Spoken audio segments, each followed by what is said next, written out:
Just in terms of the method that I've used for the social and cultural assessment, just a little bit of background for you here. The assessment rationale. So social and cultural impact assessments are usually discursive. That's the general rule of thumb. In other words, they're usually written documents that are of a narrative fashion, and evidence that's presented is usually presented in more of a written narrative form. What I've tried to do is to create more of an evidential assessment in this case, and I've done that intentionally because I realised that the decisions that needed to be made in regards to the development of the tank plan ideally wanted to rest on some evidence of some kind. Okay, so that's what I'm going to try and present to you today. I've used mixed units. It's not all about dollars. There's a whole range of other data sets that I'm going to draw on today. The data is structured by both subcatchment and area unit. Most of what I'm going to present to you today is subcatchment, but you can also drop down into the different area unit analysis as well, which is much more detailed. I haven't done that for the presentation today, and in some cases there is a spatial dependency between those two levels of scale. So what the results that kind of emerge at the subcatchment scale are not always consistent with what's going on across all of the different area units, right? So just bear that in mind.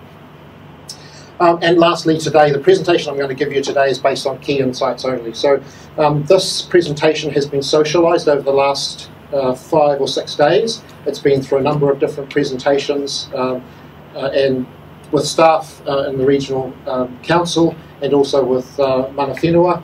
In each of these presentations I've tried to take the feedback from that to refine it. So what you're seeing today is more of a developed version of the presentation, and as I said, I've taken a lot of the detail out, so it's trimmed back now to what I hope are the key insights that are really important.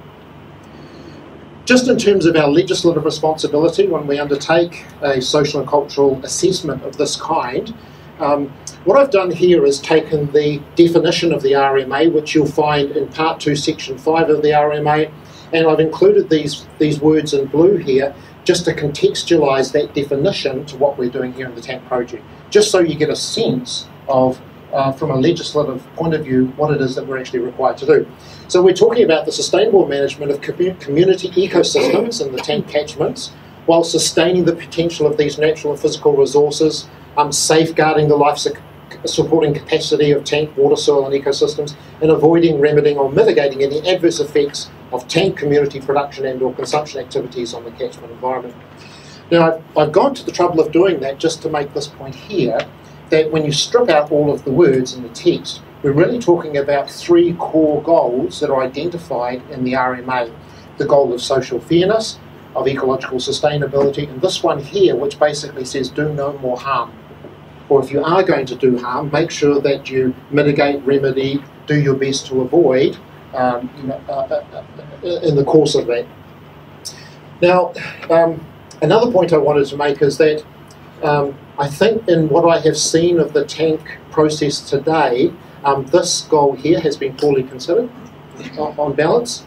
And if any of you have heard the presentations that I've been giving over the last couple of months, one was given to the local RPC in particular, I've been drawing attention to the importance of this goal here, Māori cultural survival, which the RMA currently does not provide clear, explicit legislative provision for.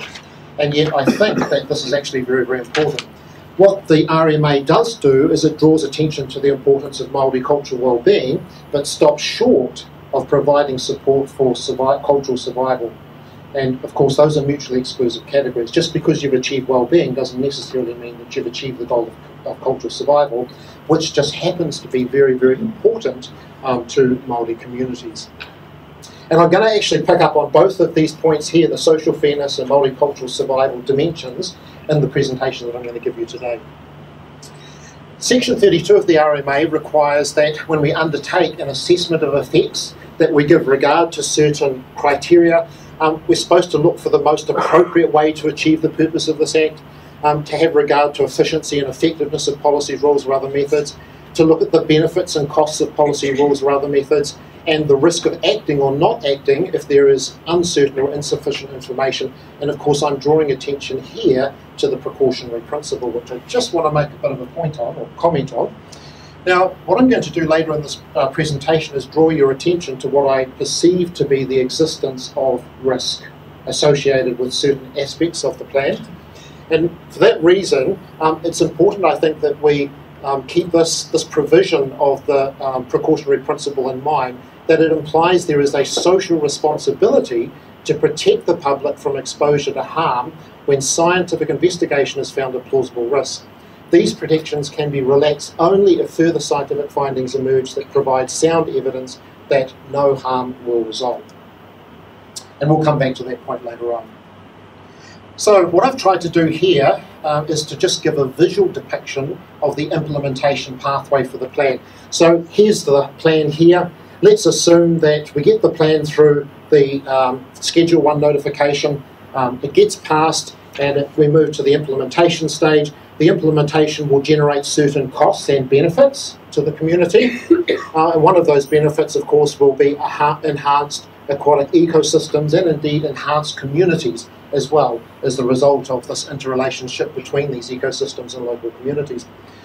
Now, AgFirst, Nimobel and MEL have been looking at a kind of Section 32 evaluation of this aspect of the implementation of the plan. In other words, the cost of to the community long term of the implementation. What I'm going to do this morning is to now look at the this cost in relationship to the capacity of local communities to actually bear that cost. Okay, so I want to look now at the social and the cultural implications of this. Now, social and cultural assessment of this kind implies a certain type of measurement problem. And what we're going to look at is the economic effects of the tank plan on tank catchment communities linked with implementation overall, and this includes compliance costs to all communities, minimum flows and land conversion scenarios, and this builds off the work that has been done by Gary at MEL, in particular looking at the regional economic effects. And then lastly, the above compared against the present or business as usual scenario. In other words, we do nothing at all, we just carry on business as usual.